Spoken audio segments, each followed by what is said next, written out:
बिस्मिल्लाहिर्रहमानिर्रहीम। हम ये देखेंगे आज के अपने इस सेशन में कि किस तरह से एक हार्डवेयर से डाटा एक सॉफ्टवेयर फॉर्म में, एक जीयूआई फॉर्म में, एक एचएमआई फॉर्म में किस तरह से डाटा में रिसीव होता है और फिज़िकली डाटा सीरियल पोर्ट पर कैसे नज़र आता है हमें। तो यहाँ पर हम यूज़ करेंगे प्रोटियस सॉफ्टवेयर, जिसमें अपना हार्डवेयर डेवलप करेंगे। और प्रोटियस सॉफ्टवेयर बहुत पावरफुल सॉफ्टवेयर है regarding micro controller and micro processor development circuits के लिए। आप लोगों ने काफ़ी यूज़ भी किया होगा, बहुत सारे स्टूडेंट्स ने। तो यहाँ पर इस पर हम हार्डवेयर डेवलप करते हैं अपना। एक हम प्रोसेसर ले लेते हैं पहले first, that is PIC micro controller.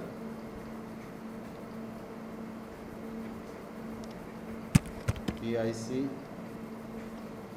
16F876A 876A।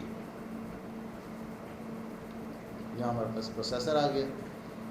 इस प्रोसेसर के साथ यकीनन कोई डिजिटल डाटा इनपुट के लिए स्विचेस चाहिए हमें, जिससे हम डिजिटल डाटा इनपुट कर सकेंगे, जिसे हम कहते हैं डिप स्विचेस। डिप स्विच में क्योंकि डिजिटल हमारे पास डाटा है 8 बिट का, लिहाजा हम 8 बिट का वो ले लेते हैं स्विच एक, डिप स्विच 8 इसमें। और इसे हम जब स्विचेस ऑफ होंगे तो बाय डिफ़ॉल्ट ये चाहेंगे कि ये पुल अप हो और हाई हो। जब स्विच ऑन हो तो ये ग्राउंड हो जाए।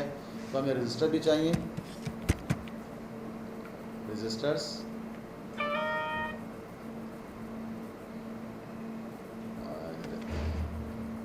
0.6 वॉट के रजिस्टर्स में नॉर्मली TTL को हम 4.7K से पुल अप करते हैं,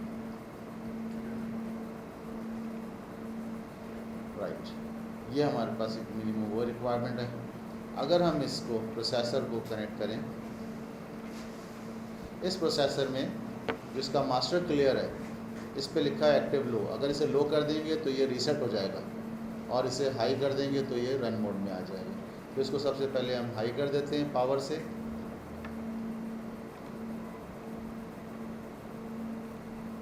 इसकी मास्टर क्लियर से कनेक्ट कर देते हैं।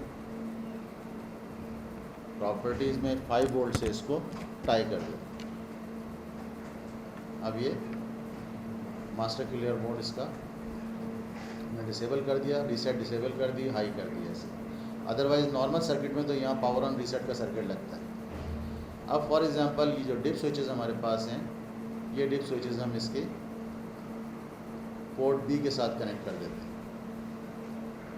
और ये ऑन ऑफ हो जाते हैं स्विच।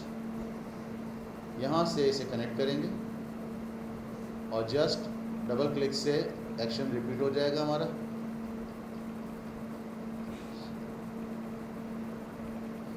इसकी ये साइड ग्राउंड कर देंगे कंप्लीट, ताकि अगर इसे स्विच ऑन करें तो ये ग्राउंड हो जाए।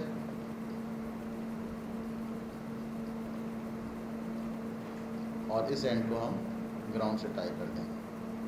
ऑब्वियसली जब स्विच हमारे ओपन होंगे तो ये हिस्सा, ये पोर्शन फ्लोटिंग हो जाएगा। इसको हम पुल अप रजिस्टर के साथ टाई कर देते हैं, ताकि ये बाय डिफ़ॉल्ट अगर स्विच ओपन है तो ये हाई रहे।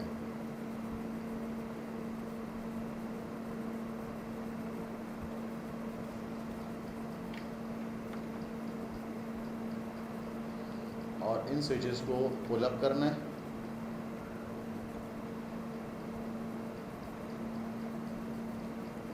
रजिस्टर को पुल अप करना है।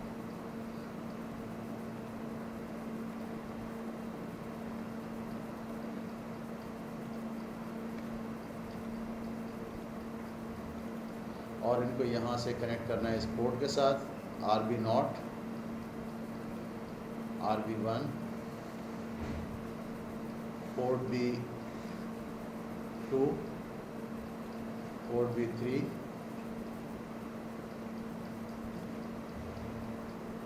Port B4, 5, 6 and 7। ये सारे पोर्ट्स पुल अप हो गए। नीचे से भी कर सकते हैं। हाँ, नीचे से भी कर सकते हैं, कहीं से भी कर लें आप। आपको हर एक पोर्ट के साथ एक रजिस्टर लगाना है, वो कोई भी लगा लें, ठीक है। इसका मतलब है कि जब ये सारे स्विचेस ऑफ होंगे तो सारी इनपुट हाई होंगी इसकी। जब स्विचेस सारे ऑन हो जाएंगे तो सारी इनपुट ज़ीरो हो जाएगी। ऑब्वियसली इसके लिए हमें एक फर्मवेयर भी चाहिए, सॉफ्टवेयर चाहिए, जिसके ज़रिए ये स्विचेस की स्टेटस को रीड करके सीरियल पे ट्रांसमिट कर सके। उसके लिए हम एक सॉफ्टवेयर यूज़ करेंगे फ्लो कोड, जो कि बहुत ही इजी सॉफ्टवेयर है। उसको हम सेव करते हैं पहले सर्किट को आपके लिए। डी में वर्क में ग्रुप 28 में यहाँ पर हम न्यू फोल्डर कर देते हैं। इसे हम कहते हैं कि serial communication, serial underscore form, name इसका सीरियल अंडरस्कोर ISIS। ये क्योंकि प्रोटीएस का जो एक्सटेंशन है फाइल का वो ISIS है, अदरवाइज़ इसकी डिज़ाइन फाइल और डिज़ाइन इसका जो है वो है डिज़ाइन DSN, और ऑर्कैड जो है उसका भी जो एक्सटेंशन है वो DSN है। तो अक्सर औक़ात इसकी फ़ाइल और ऑर्कैड की फ़ाइल आपस में मिक्सअप हो जाती हैं, तो उसको डिस्टिंग्विश करने के लिए साथ ISIS डाल देते हैं इसका से। तो अब इसका प्रोग्राम लिखना है हमें ये पता है कि हमने पोर्ट B पर जो है वो स्विचेस कनेक्ट किए हैं। तो यहाँ पर हम फ्लो कोड जो हमारे पास मौजूद है, इसमें इसका फर्मवेयर लिखेंगे कि पोर्ट B को रीड करें और सीरियल पोर्ट पर भेज दें, ठीक है। और इसमें प्रोग्रामिंग बहुत आसान है फ्लो कोड में करना। मैं ये कहता हूँ कि यहाँ पर create a new flow code, processor 16F876A जो वहीं रखा था, सेलेक्ट किया था हमने प्रोटीएस में, वो भी यहाँ पर भी वही सिलेक्ट किया है। अगर हमने व्यू करना है प्रोसेसर को तो यहाँ चिप को ऑन कर दें तो ये प्रोसेसर हमारे पास आ जाता है। इसी तरह से हमारे पास ये जो चीज़ कहलाती है, कहलाता है पैनल। इस पैनल पे जो भी आपके स्विचेस हैं, LEDs हैं, वो यहाँ पे नज़र आएंगी आपको। यहाँ पे आपको नज़र आएंगी प्रॉपर्टीज़, ये प्रॉपर्टीज़ का पैनल। तो सबसे पहले हम यूज़ करते हैं स्विच बैंक, ताकि टेक्स्ट डिलीट कर दें। स्विच बैंक यहाँ पर क्योंकि इनपुट डिवाइस है स्विचेस, तो इनपुट में मिल जाएगा हमें। ये हमारे पास स्विच बैंक है, यहाँ स्विच बैंक अवेलेबल होगा। और इस स्विच बैंक को हम, ये वर्टिकल है, हॉरिजॉन्टल कर लेते हैं। राइट क्लिक, एक्सटर्नल प्रॉपर्टीज़, ये पुश टू मेक है, इसे हम टॉगल कर देते हैं। नंबर ऑफ़ स्विचेस 8 हैं, डायरेक्शन डिफ़ॉल्ट है इसकी, और इसे हम ओरिएंटेशन इसकी हॉरिजॉन्टल कर देते हैं। और मिलीसेकंड डिबाउंस जो है इसका 100 मिलीसेकंड कर देते हैं, क्योंकि एक स्विच जो है मेक एंड ब्रेक होने से पहले many times on end of होता है, जिसे हम कहते हैं बाउंसिंग। उस बाउंसिंग को सॉफ्टवेयर में एलिमिनेट करते हैं। ये देखते हैं, जैसे हमने इसमें पढ़ा था माइक्रोवेव जब पढ़ रहे थे कि जी डिबाउंसिंग क्या होती है, तो यहाँ पर ये डिबाउंसिंग वो कर लेता है। Apply, okay. अब ये हो गया हॉरिजॉन्टल स्विचेस। ये कनेक्टेड है पोर्ट A के साथ। हमने स्विच कनेक्ट किया हुआ है पोर्ट यहाँ पर B के साथ, तो यहाँ पर भी हम पोर्ट B से कनेक्ट कर देते हैं। Right click, connections, port B, ये पोर्ट B से कनेक्ट हो गया। अब इस प्रोजेक्ट की बेसिकली जो सेटिंग्स हैं, प्रोजेक्ट ऑप्शंस में जाकर इसका क्रिस्टल ऑसिलेटर जिस क्लॉक पे इसने चलना है, इसे 20 मेगाहर्ट्ज़ रख दिया हमने।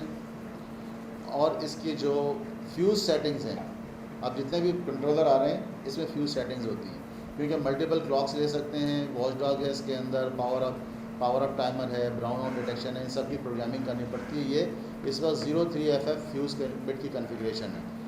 RC का मतलब है इसमें रजिस्टर कैपेसिटर के साथ एक क्लॉक बनती है, उससे ही बना सकते हैं। इंटरनल क्लॉक भी है इसमें। तो हम HS oscillator high speed crystal select करते हैं, तो यहाँ पर 3FFE फ्यूज़ बिट चेंज हो गई। वॉच डॉग टाइमर इसका ऑफ करवा देते हैं। वॉच डॉग टाइमर ये है कि एक ख़ास टाइम तक अगर वॉच डॉग टाइमर को आप रीसेट ना करें तो वॉच डॉग टाइमर आपके कंट्रोलर को रीसेट कर देता है। ये उस केस में ज़्यादा कारआमद है जब आपका प्रोग्राम कहीं हैंग हो जाता है, तो हमारे कंट्रोलर को उस स्लीप मोड से या हैंग मोड से निकालने के लिए वॉच डॉग टाइमर यूज़ होता है। ब्राउन आउट डिटेक्शन ऑन है, ऑफ़ कर दी हमने। लो वोल्टेज प्रोग्रामिंग इनेबल है, ठीक है। राइट प्रोटेक्शन ऑफ है, और ये सारी जो है double EEPROM read protection of है। अगर डबल EEPROM की रीड प्रोटेक्शन ऑन कर दूँ तो डबल EEPROM का डाटा कोई रीड नहीं कर सकता। इस तरह कोड प्रोटेक्शन ऑन कर दें तो आपका कोड भी कोई रीड नहीं कर सकता। अब जो यहाँ कॉन्फ़िगरेशन बिट बन गई 3FBA बन गई है, ये इसकी फ्यूज़ बिट सेटिंग हो गई। ये सेटिंग करने के बाद ओके, इसको हमने चिप को हम व्यू नहीं करते, चिप को डिलीट कर देते हैं, फ़िलहाल देखने की ज़रूरत नहीं है। यहाँ पर हमें सीरियल कम्युनिकेशन करवानी है। सीरियल कम्युनिकेशन के लिए यहाँ कम्युनिकेशन का पोर्शन है, इसमें RS-232 का पोर्शन है, यहाँ हमारे पास RS-232 आ गया। RS-232 में बॉड रेट सेट करना है जो कि 9600 है, इट्स ओके। और यहाँ पर जो डिस्प्ले कैरेक्टर और बाइट एज ए कैरेक्टर नहीं एज ए बाइट डिस्प्ले करवाए, अप्लाई हो। अब इन स्विचेस को रीड करना है और सीरियल पे शो हमें भेजना है। उसके लिए यहाँ हमारे पास ऑप्शन मौजूद है सबसे पहले, that is while loop. Controller में आप जो भी प्रोग्राम करते हैं वाइल लूप में करते हैं हमेशा। जब कंट्रोलर एक लूप में चलता रहता है, कभी स्टॉप नहीं होता किसी जगह पर कंट्रोलर, तो वाइल लूप में इसको आपने कर दिया कि जब तक 1 है ये इसमें मूव करता रहे। अब इनपुट रीड करना है, ये स्विचेस इनपुट डिवाइस हैं, हमें इनपुट रीड करना है। यहाँ से इनपुट को उठाया, यहाँ प्लेस कर दिया। इसको फ़िलहाल हम हाइड करते हैं थोड़ी देर के लिए। इनपुट को हमने लिया, डबल क्लिक किया, कौन सी पोर्ट रीड करनी है, पोर्ट बी को। इंटायर पोर्ट यूज़ करनी है, किस वेरिएबल में यूज़ स्टोर करना है, variable add new variable is called switches register में डाल दें। इनिशियल वैल्यू स्विचेस रजिस्टर की 0 थी, तो यहाँ पर इसकी जो डाटा फॉर्मेट है बाइट का फॉर्मेट है, क्योंकि 8 बिट है इसका मतलब बाइट में आएगा, ओके। और यहाँ पे इसे डबल क्लिक किया तो ऑटोमेटिकली यहाँ पे जो पोर्ट बी की इंटायर बाइट को रीड करके स्विच रजिस्टर में आप स्टोर कर दें। अब इसको राइट करना है आपने सीरियल पोर्ट पे। सो यहाँ से कंपोनेंट मैक्रो, आपने जो ये कंपोनेंट सेलेक्ट किया है उस कंपोनेंट का मैक्रो आपके पास यहाँ मौजूद है, कंपोनेंट मैक्रो में आप इसे सिलेक्ट करते हैं, यहाँ रखते हैं, डबल क्लिक, यहाँ पर RS-232 को सिलेक्ट करते हैं। RS-232 सेंड कैरेक्टर भेज दो। कौन सा कैरेक्टर भेज दो, स्विच रजिस्टर को आपने रीड किया उसे भेज दो। भेजने के बाद कुछ देर वेट कर लो। कितनी देर वेट करें, ठीक है जी, 500 मिलीसेकंड तक आप वेट करें, उसके बाद दोबारा इसकी वैल्यू को भेज दीजिए। जस्ट ये प्रोग्राम है, इसको हम चेक कर लेते हैं यहाँ पर भी रन करके। और यहाँ हमारे पास स्विच पे अगर हम देखें, यहाँ 0 आ रहा है, वहाँ पर नज़र आ रहा है 0 आपको। देखिए कि सारे स्विचेस ऑफ हैं। अगर मैं पहला स्विच ऑन करूँगा तो 1 हो गया, पहले स्विच को ऑफ करके दूसरा स्विच ऑन करूँगा तो ये 2 हो गया, दूसरे के साथ तीसरा ऑन करेंगे तो ये 3 हो गया। अब जो डाटा ट्रांसमिट हो रहा है ये 3 का डाटा ट्रांसमिट हो रहा है। इसी तरह से ये 7 का डाटा ट्रांसमिट हो रहा है। इसी तरह से ये 15 का डाटा ट्रांसमिट हो रहा है। तो यहाँ से स्विचेस को रीड किया और ट्रांसमिट कर दिया। अब इसे हम कन्वर्ट करते हैं हेक्स में, ताकि प्रोटीज के साथ हम कम्युनिकेट कर सकें। स्टॉप किया और इसे कन्वर्ट करेंगे हेक्स में।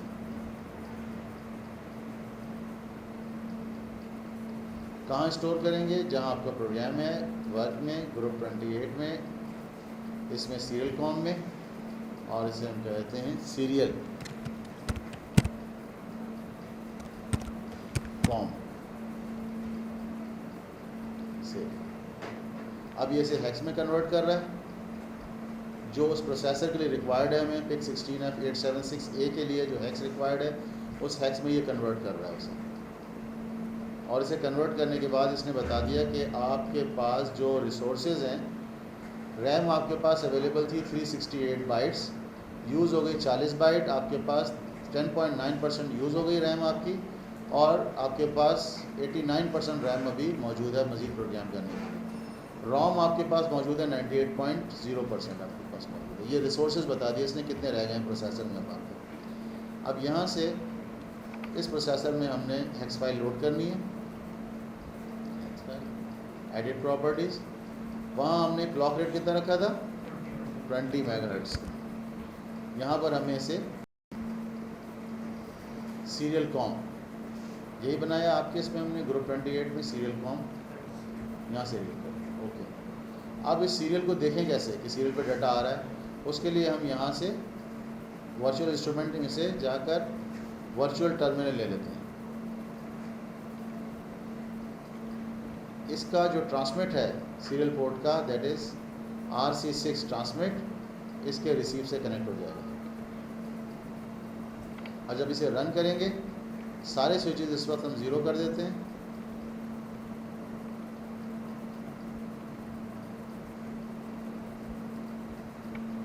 अब इसे रन करते हैं, देखते हैं क्या शो करता है। ये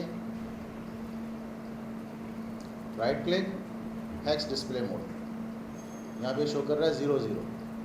हर बार ये डाटा भेज रहा है 0 0, क्योंकि सारे स्विचेस 0 हैं भी हमारे। अगर इस स्विच को मैं 1 कर दूं यहाँ से तो ये 1 हो गया, इस स्विच को 1 कर दूं तो ये 3 हो गया। इसको देखें किस तरह ग्राफिकली कि बिट्स नज़र कैसी आ रही है सीरियल की। उसके लिए एक ऑसिलोस्कोप ले लेते हैं।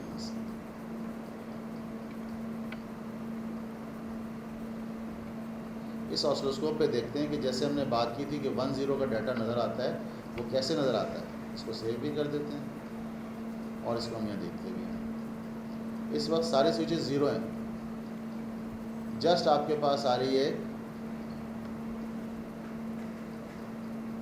ये आपका पूरा फ्रेम है। इसमें ये फर्स्ट स्टार्ट बिट स्टार्ट हुई, उसके बाद सारी बिट 0 है, पैरिटी बिट 0 है, स्टॉप बिट आ गया। अब अगर एक स्विच 1 हो जाता है तो पहली बिट इंसर्ट हो गई, स्टार्ट बिट, पहली बिट 1 हुई, रिमेनिंग बिट सारी 0 है, और फिर स्टार्ट बिट। दूसरी बिट ऑन कर देते हैं तो 2 बिट्स ऑन हो गई आपकी, तीसरी बिट ऑन कर देते हैं तो 3 बिट्स ऑन हो गई आपके पास,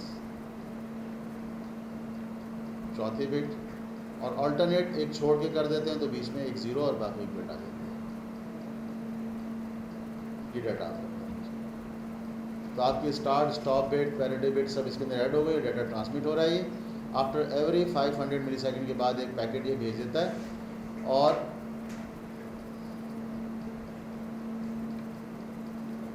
ये सीरियल पोर्ट पे हमें यहाँ पर ऑसिलोस्कोप पे भी हमने देखा किस तरह से डाटा नज़र आता है। अब इसकी कम्युनिकेशन किसी और सॉफ्टवेयर में कैसे होगी कि इसको हम इस कंप्यूटर से, इस हार्डवेयर से बाहर कैसे लेके जाएं। हमारे पास एक सॉफ्टवेयर और है, इस कॉल्ड माइक्रो सी प्रो। इसमें एक सपोर्ट मौजूद है फॉर सीरियल पोर्ट मॉनिटरिंग के लिए।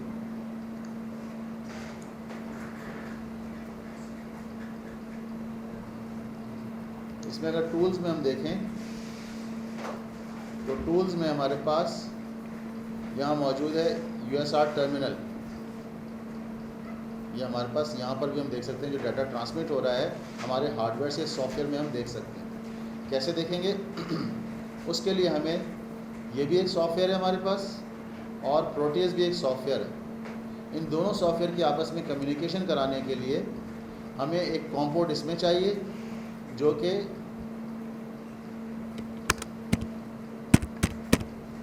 कॉम्प IM के नाम से इसकी एक सीरियल पोर्ट है, फिजिकल इंटरफेस मॉड्यूल है। इसको हम यूज़ करें और इस पर डाटा हम इसे दे दें। इसका जो TX है वो इसके TX से लग जाएगा,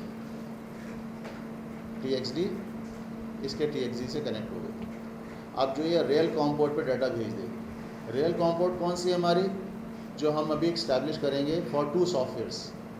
एक virtual serial port emulator software है हमारे पास, ये हमें एक वर्चुअल कॉम पोर्ट देता है पेयर बना के, जिस पे आप कम्युनिकेट कर सकते हैं 2 सॉफ्टवेयर के साथ। इसमें क्रिएट न्यू डिवाइस, एक पेयर क्रिएट करते हैं। नेक्स्ट COM2 एंड COM5 का पेयर इसने हमें दे दिया, ठीक है, फिनिश।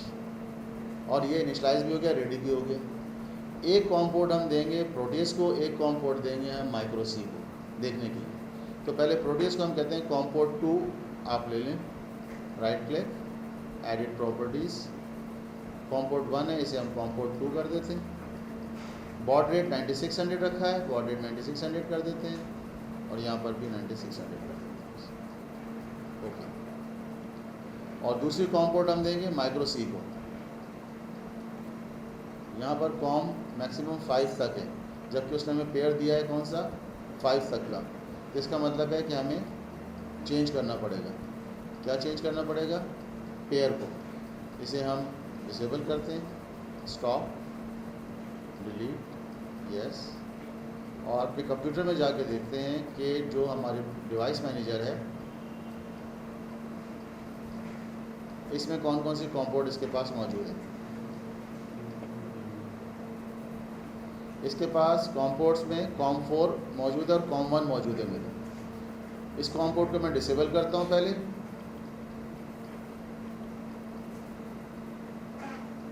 ये कॉम पोर्ट डिसेबल हो गई। अब इसे कहते हैं दोबारा कॉम पोर्ट क्रिएट करके दे हमें न्यू डिवाइस पेयर नेक्स्ट। अब कॉम 1 कॉम 2 दे दी इसने, फिनिश, और ये इनिशलाइज भी हो गई। अब कॉम 1 हम दे देते हैं प्रोटियस को।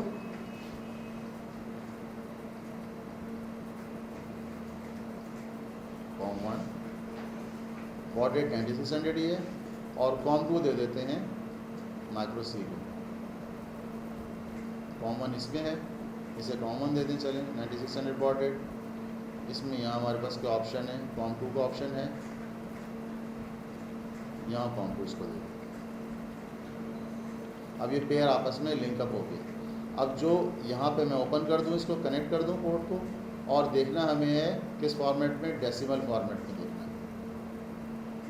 Connect report communication could not be open, com port 1 port error. दोबारा से इसको इनिशियलाइज कर लेते हैं।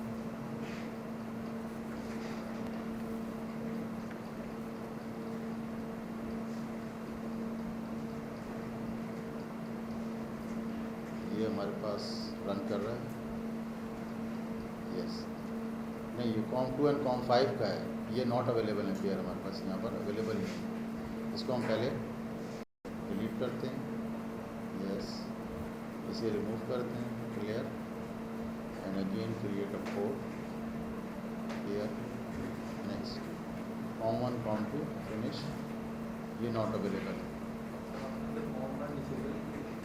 नहीं, वो तो वर्चुअल में देगा मुझे, वो तो एक्चुअल वाली डिसेबल मैंने की है, इसलिए ये अवेलेबल नहीं हो रहा मुझे।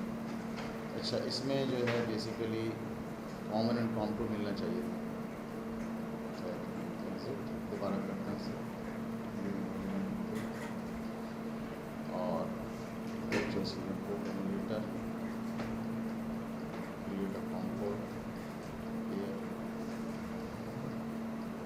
कॉम 2, और अब ये रेडी हो गई हमारे पास, ठीक है, इसीलिए पहले नहीं खुल रहा था। तो यहाँ हमने कॉम पोर्ट 1 दे दिया, इसे कॉम पोर्ट 2 दे दिया। चलिए इसे अब कॉम 1 कर दें, कोई बात नहीं, और इसे कॉम 2 कर देते हैं, यहाँ माइक्रो सी में कॉम 2 कर देते हैं।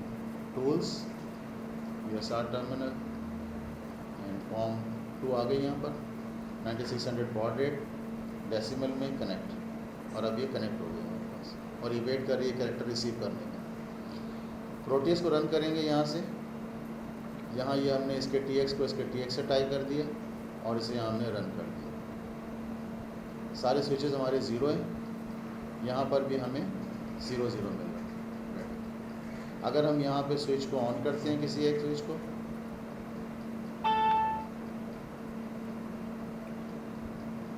पहला स्विच ऑन करते हैं, तो यहाँ पर ये 1 आ गया।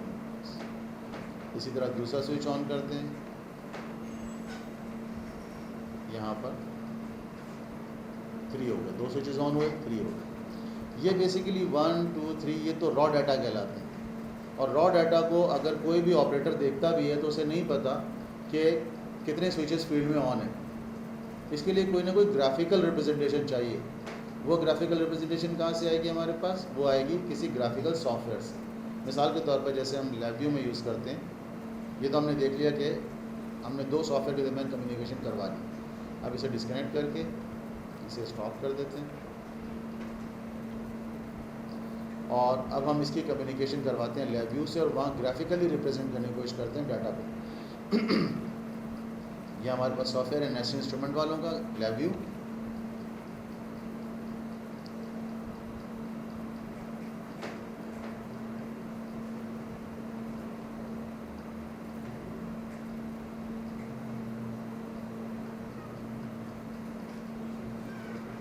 और LabVIEW बेसिकली एक पावरफुल सॉफ्टवेयर है इस हवाले से कि इसमें आप मैथमेटिक्स कर सकते हैं, इसमें सिग्नल प्रोसेसिंग कर सकते हैं, इसमें ग्राफिकल डिस्प्ले कर सकते हैं, इसमें कम्युनिकेशन कर सकते हैं, इसमें इमेज प्रोसेसिंग कर सकते हैं, इसमें FPGA प्रोग्रामिंग कर सकते हैं, इसमें रोबोटिक्स की प्रोग्रामिंग कर सकते हैं।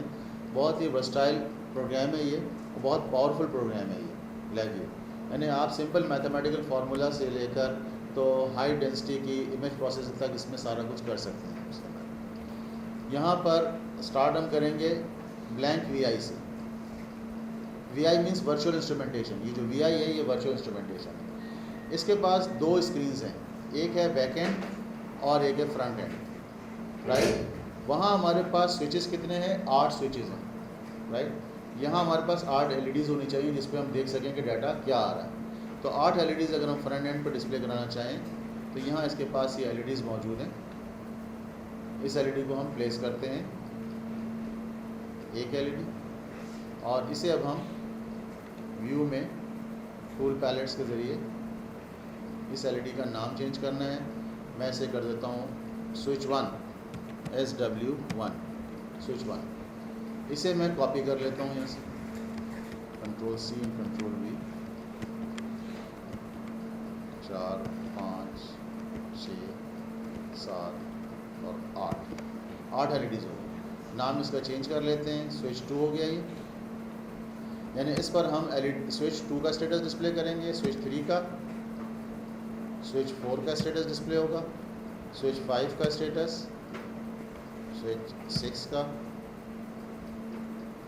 7 और 8।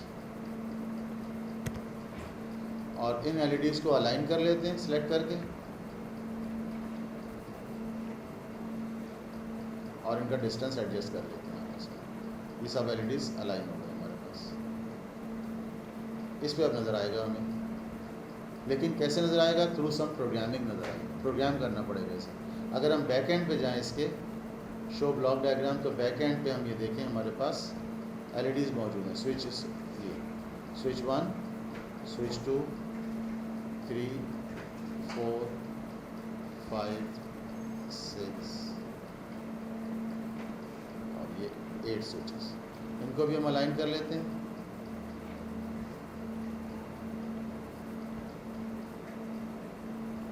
ये है। अब डाटा क्योंकि सीरियल पोर्ट से आना है, लिहाजा सीरियल पोर्ट को इनिशलाइज करना पड़ेगा। और इनिशलाइज करने के लिए जैसे कि हमने माइक्रोकंट्रोलर में देखा कि वाइल लूप होता है। इसे हर प्रोग्रामिंग में, सी की प्रोग्रामिंग में उसमें भी वाइल लूप होता है। LabVIEW में भी वाइल लूप होगा। इसमें हम प्रोग्रामिंग लिखें अगर PROG, तो यहाँ पर ऑटोमेटिकली प्रोग्रामिंग आ जाता है। प्रोग्रामिंग में स्ट्रक्चर्स में जाएँ तो यहाँ वाइल लूप आ जाता है। इस वाइल लूप को हम यहाँ लगा देते हैं कि जो कुछ हो कंटिन्यूसली इस वाइल लूप में हो। और कब तक ये वाइल रहे,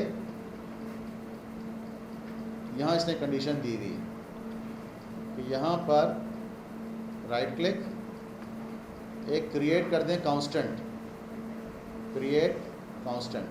यहाँ लिखा है फॉल्स, यानी एक बिट 0 है।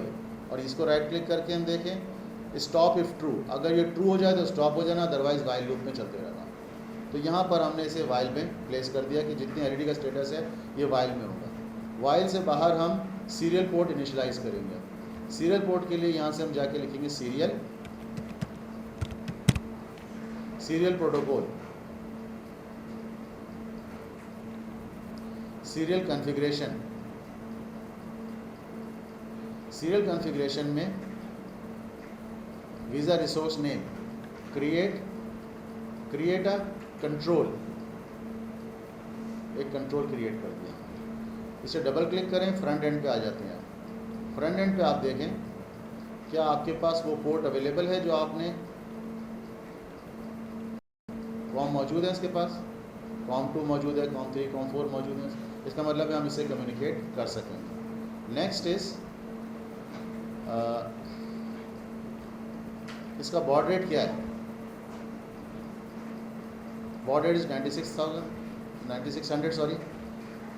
डाटा बिट्स 8 हैं इसकी, और पैरिटी बिट डन है इसकी। तो यहाँ पर ये पोर्ट ऑलरेडी इनिशलाइज है। अगर आप चाहते हैं कि चेंज करना कोई बॉड रेट, तो आप यहाँ से क्रिएट कांस्टेंट कर दें, तो ये पोर्ट इनिशलाइज यहाँ पर जो लिखेंगे वो बॉड रेट हो जाएगा इसका, राइट।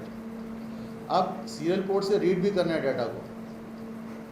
ये रीड, ये उठा के रख दिया हमने। इस रीड को ये कहता है आपको वीज़ा रिसोर्स नेम इसको हम कहते हैं कि इस पोर्ट से रीड करो जो हमने सेलेक्ट किया। और जो एरर आउट है इसका, वो इसका एरर इन, और इसका एरर आउट क्रिएट इंडिकेटर करके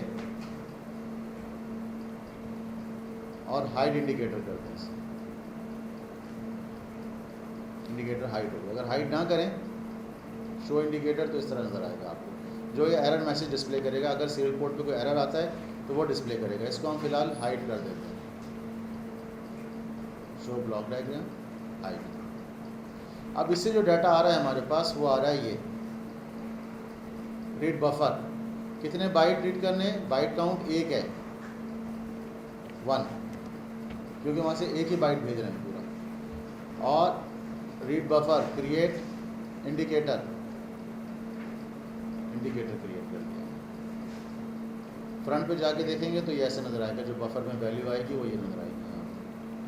ये कैरेक्टर जो होगा बेसिकली स्ट्रिंग फॉर्मेट में होगा, वहाँ से जो कम्युनिकेशन हो रही स्ट्रिंग बना के भेजेगा। स्ट्रिंग को कन्वर्ट करना है हमें बाइट अरे में, जो बाइट्स की अरे बनाते हैं, जो हर प्रोग्रामिंग का तरीका है। अगर समझ में नहीं भी आ रहा, सिर्फ प्रोसीजर को देखें कि हम जो करने जा रहे हैं। अल्टीमेटली हमारा मकसद है कि हम इन एलईडीज़ पर उन स्विचेस का स्टेटस शो करें।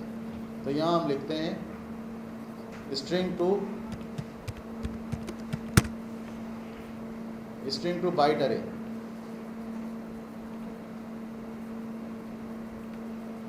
जो हमारे पास स्ट्रिंग आ रही है इससे आप बाइट अरे में कन्वर्ट कर दो और सारे बाइट्स को अलग-अलग कर दो।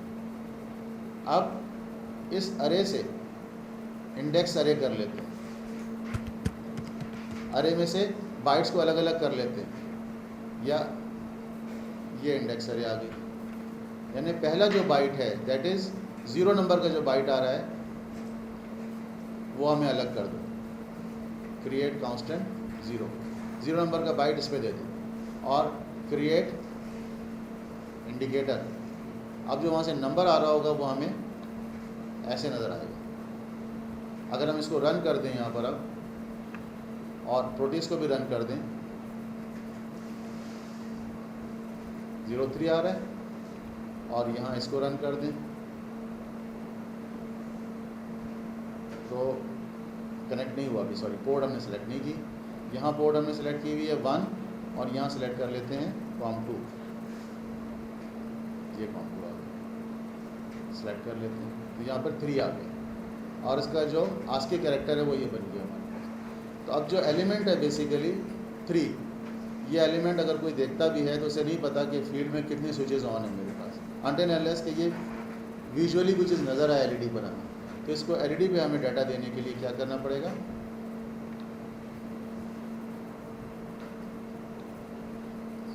गो टू द ब्लॉक डायग्राम। इस नंबर को हमें कन्वर्ट करना है बिट्स में। ये नंबर 8 बिट का नंबर है, इसे हमें कन्वर्ट करना है बिट्स में। कैसे कन्वर्ट करेंगे, नंबर टू बूलियन अरे।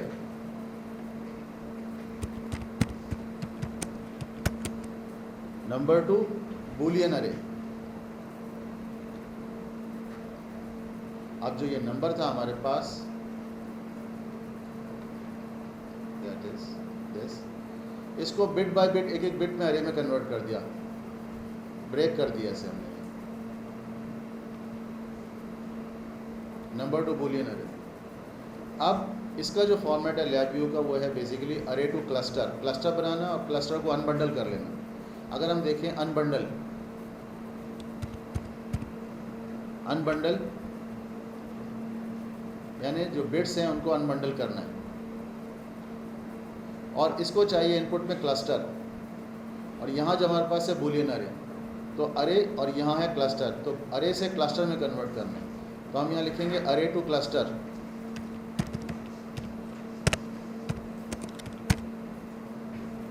अरे टू क्लस्टर।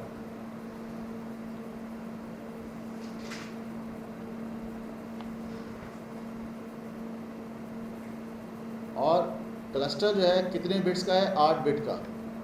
क्लस्टर साइज हमारा 8 बिट, और इसको जब हम यहाँ कनेक्ट करेंगे तो ऑटोमेटिकली एक एक बिट अलग अलग रिजॉल्व हो जाएगा, ट्रू फॉल्स में कन्वर्ट हो गई। ये नंबर स्ट्रिंग लिया, स्ट्रिंग से नंबर में कन्वर्ट किया, इसको अरे में कन्वर्ट करके बूलियन की बिट्स को अलग अलग कर लिया सारी। अब इसको हर एक एलईडी से हम कनेक्ट कर सकते हैं।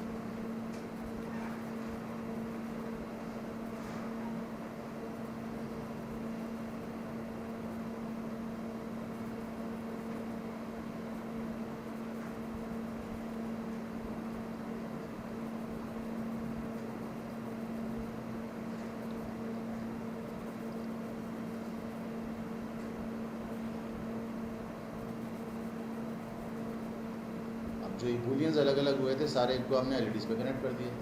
यहाँ से इसे रन करते हैं और यहाँ पर फ्रंट पे हम लैब व्यू को रन कर देते हैं। तो दो इंडिकेशंस ऑन हो गए। नाउ ऑपरेटर कैन अंडरस्टैंड कि फील्ड में कौन सा स्विच ऑन है, switch number 1 and switch number 2 on है। उसे ना इस रॉ डाटा का पता है कि इसका क्या मतलब है, ना उसे इस रीड बफर में जो आस्की कैरेक्टर आ रहा है इसका पता है। वो तो यहाँ देख के इजीली डिस्टिंग्विश कर सकता है कि फील्ड में स्विच नंबर 8 भी ऑन हो गया और यहाँ पर ये स्विच नंबर 8 ऑन हो गया। तो इसे हम कहते हैं HMI। HMI में बेसिकली ह्यूमन मशीन इंटरफेस में, जहाँ से ह्यूमन कैन अंडरस्टैंड ईजीली कि what's going on in the field में क्या हो रहा है, उसे हम कहते हैं HMI। अगर यहाँ 131 लिखा हुआ आ रहा है तो नोबडी कैन से कि जी फील्ड में कौन कौन से स्विचेस ऑन है। अच्छा, यहाँ तो हमने अभी आप देखें कि सिर्फ 1 बाइट ट्रांसमिट किया है, ठीक है, और 1 बाइट रिसीव किया है, लेकिन SCADA सॉफ्टवेयर में हंड्रेड्स ऑफ बाइट्स ट्रांसमिट और रिसीव हो रहे होते हैं।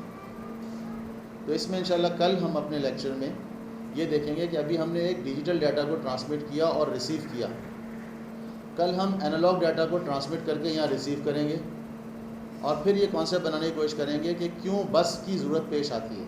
जो डाटा बस है उसकी रिक्वायरमेंट क्या है, डाटा गार्बेज कैसे हो सकता है। अब मिसाल के तौर पर हंड्रेड्स ऑफ बाइट्स की कम्युनिकेशन है, मेरा जो रिसीविंग एंड है ये वाला, अभी तो 1 ही बाइट है, जब भी मैं इसे ऑन करता हूँ ये इसे रिसीव कर लेता है। लेकिन अगर फॉर एग्ज़ाम्पल 500 बाइट या 1000 बाइट का पैकेट वहाँ से आ रहा था कम्युनिकेशन और मेरा टर्मिनल 20 से ऑन होता है किसी वक्त, तो इसका मतलब है आधा डाटा तो लॉस हो चुका मेरे पास। अब कैसे डिस्टिंग्विश करूँ कि जो डाटा आया है वो करेक्ट डाटा है या गार्बेज है। उसके लिए हमें ज़रूरत पड़ती है बस की, और वो बस हमने जो नॉट बस बनाई है वो इसीलिए बनाई, DNP3 इसीलिए बनाई, प्रॉफी बस इसीलिए बनाई, ईथरनेट इसीलिए डेवलप किया कि इनके प्रोटोकॉल से हमें पता लगता है कि डाटा जो है वो प्रॉपर हमारे सिस्टम तक पहुंच गया है या नहीं पहुंचा। तो कल हम 2 बाइट की कम्युनिकेशन करेंगे और फिर देखेंगे कि किस तरह से बस को हम बनाते हैं। फिर हम मॉड बस को स्टडी करेंगे। मॉड बस के लिए इसको हम सेव कर देते हैं, लैब व्यू को भी सेव, कंप्यूटर B 28